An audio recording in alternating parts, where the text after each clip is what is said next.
I am so grateful that we are able to bring everybody in from their own locations, and it is my reminder, and I'm inviting you to have it be your reminder that we are all in this together, and we are making it through together. And I'm so grateful to be reminded of that each week as we bring each one in from their homes.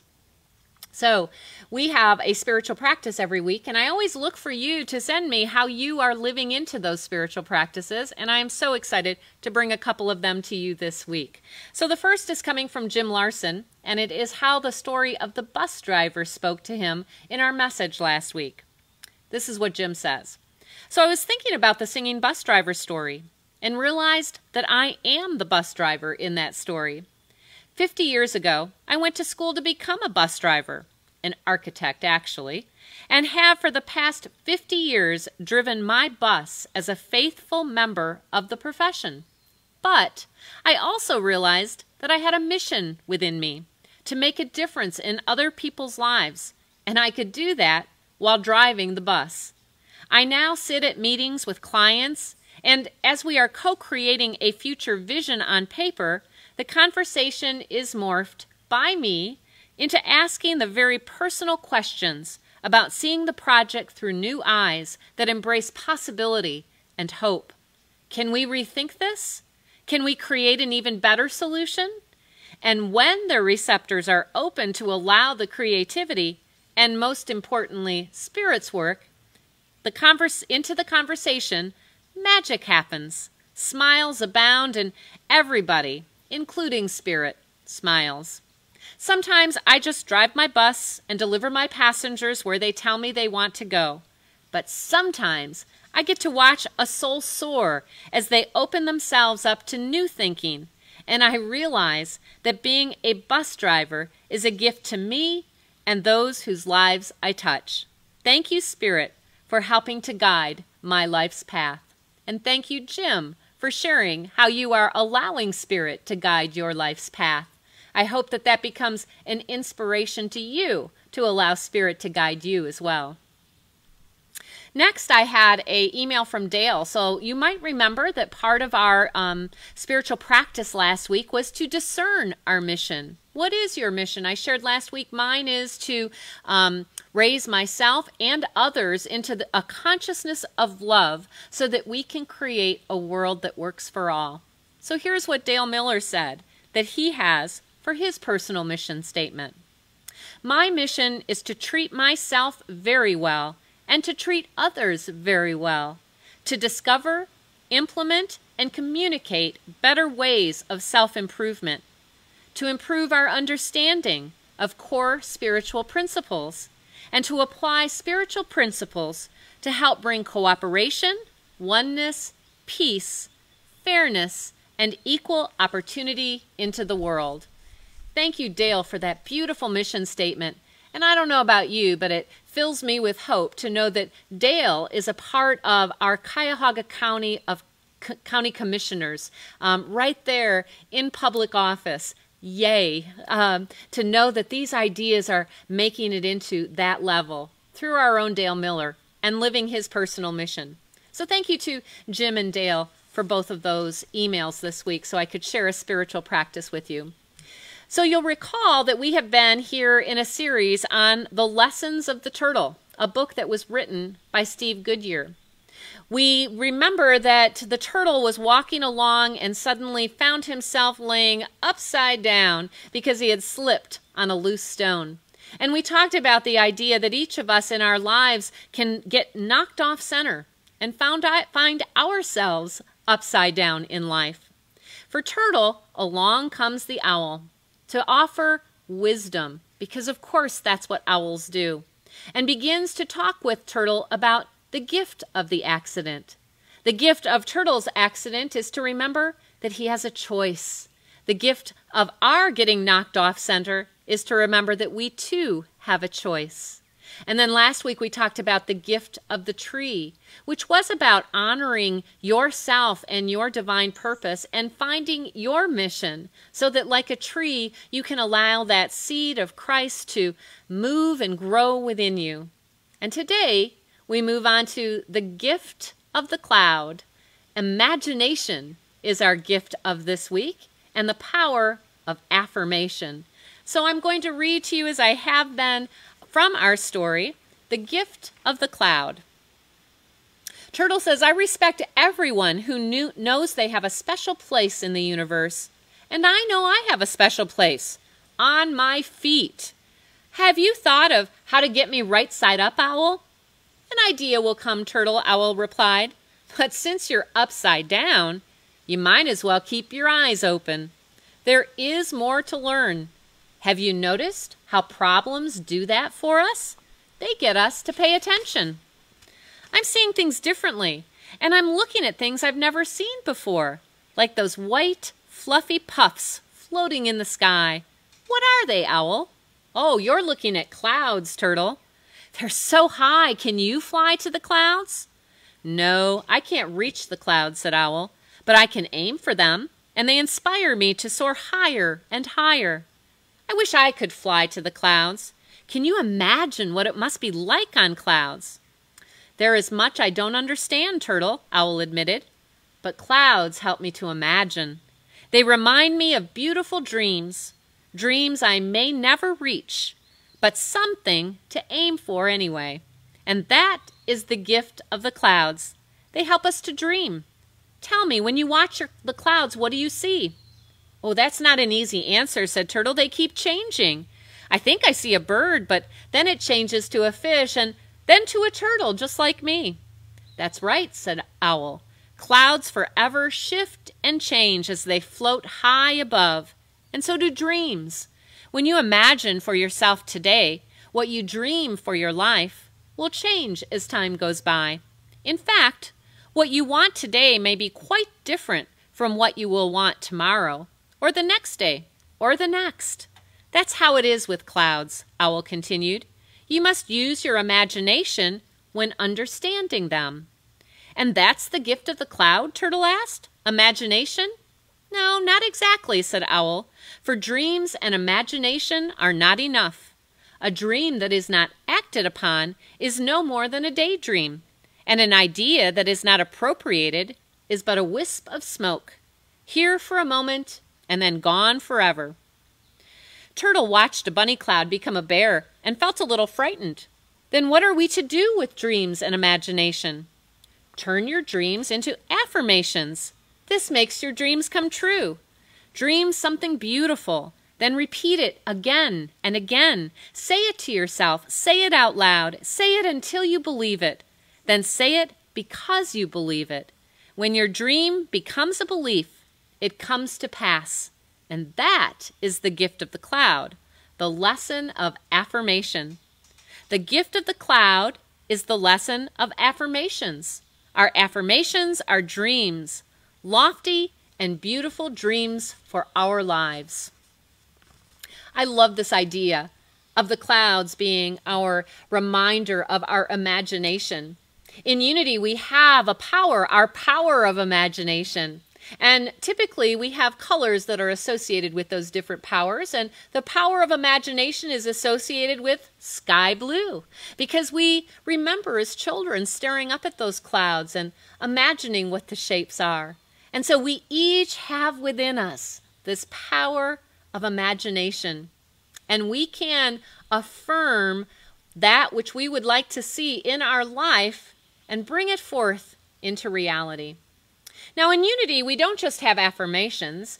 We talk a lot about affirmations, but actually affirmations are partnered with denials. And what I really love about this particular story this week is that Owl does not tell Turtle to imagine himself not upside down. Did you catch that?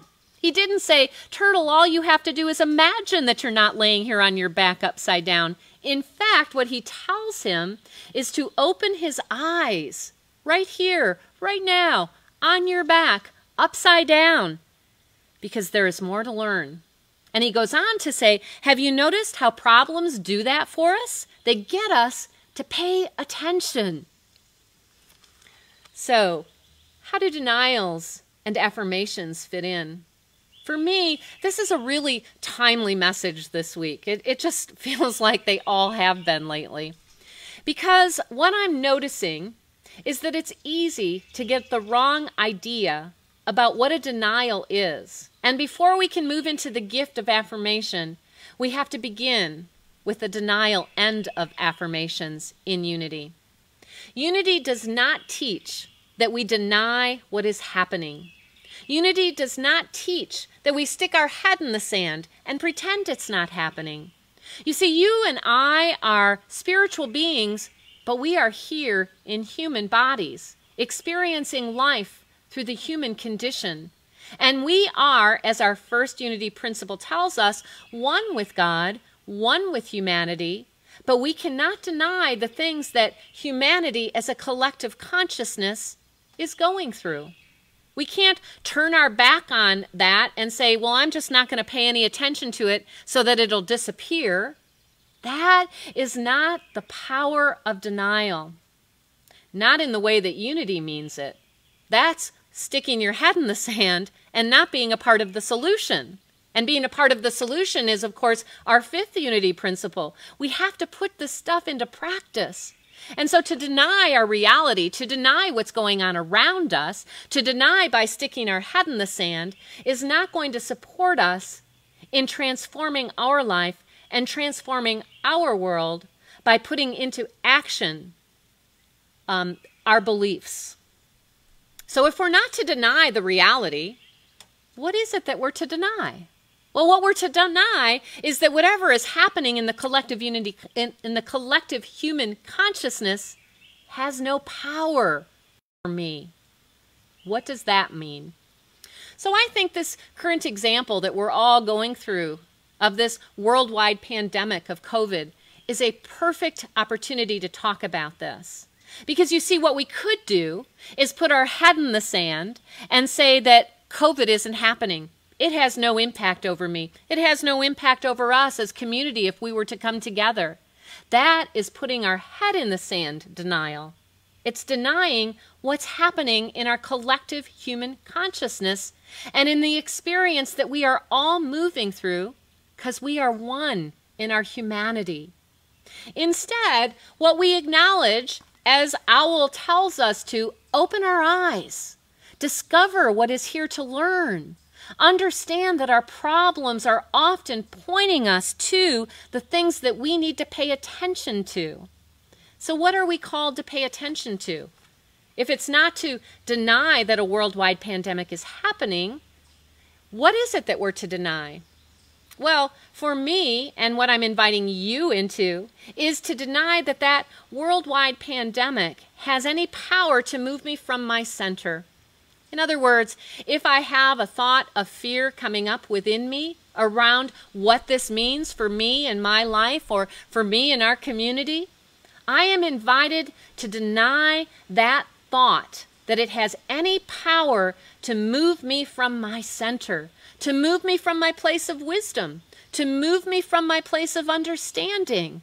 This COVID crisis does not have the power to do that for me.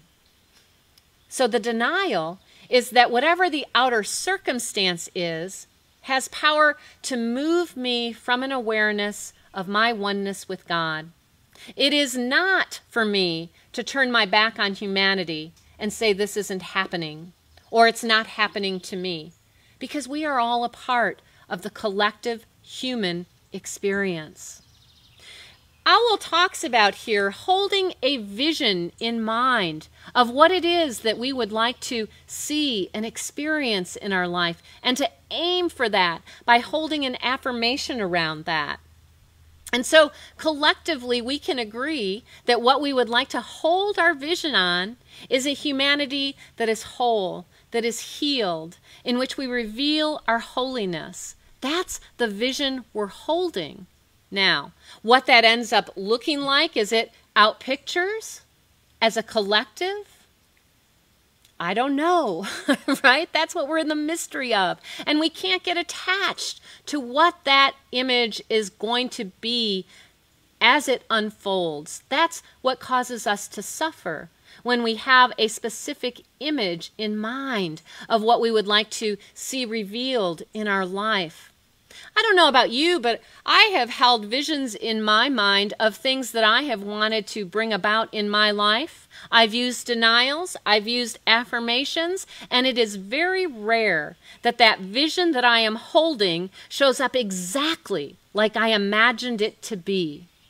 And therein lies our experience as community. Because you see, while we can hold our vision of the absolute, that each and every one, myself, you, that we are all in the absolute whole, holy, perfect, complete, the reality is that we are here in these human bodies experiencing this collective human experience of COVID.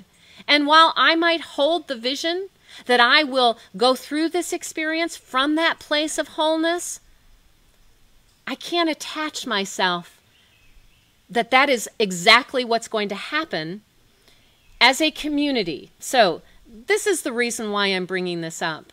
Because some have said, why are we as a community moving from this place of fear? As Greg shared today, we're not going to be meeting until at least September. And for some people, that sounds like we're moving from fear. I am clear in myself, and I'm inviting you to be clear in yourself, that we are not coming from fear. We're coming from a place of understanding.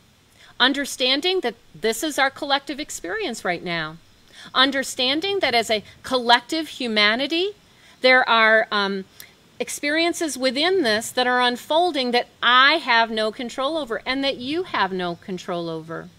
And based on the current science that we're reading to gain understanding about what's the best way to move forward through this, we've decided on some practices that help to keep us all together in community. We are one going through this in this place of safety and security. This is an important piece that I want us to understand, because if we can deny the power that COVID has over us, we can then center ourselves within that place of understanding, within that love for one another. We're going through this together. We're going to make it through it together. And while I know we all want to gather together, we cannot deny the impact that this is happening on our human bodies. So while I do absolutely know that in the absolute I hold the vision of each one whole, healthy, strong, complete, perfect in that divine mind consciousness, I also respect what's happening here in the world. And we need to deny that it has power by affirming that within this we have the wisdom to support us in making our decisions. We have the strength to walk through whatever it is. We have the ability to release any fear ideas that come up. We have the ability to center in the very life that is God, that is moving through us. And we have the ability to hold the vision that we will come out the other side. Now, I'm not going to attach myself to when I think that needs to happen, for me or for you. What I will continue to remind us is to deny its power, to affirm the truth that no matter what is happening right here, right now, I can center in divine mind consciousness and live from that awareness. And then walk through this from a place of compassion, from a place of understanding, from a place of faith. Not faith that none of us will get sick. I cannot say that that's going to happen. We're here having a collective human experience. But faith that whatever happens, you and I are one with God. God is here supporting us and lifting us up, and we will come out the other side together. Denials, not denying what's happening, simply denying that it has power over us. And affirmation, remembering the truth that God is here within this experience, and we are here to reveal that divine light and life that is God. You can take that and apply it to any situation that is occurring in your life. Not to be in denial of what's happening, but to deny its power and to affirm the truth. And so that's going to be our practice for this next week. spiritual practice. I'd like you to consider what area of your life you would like to transform, and write a simple denial for that experience.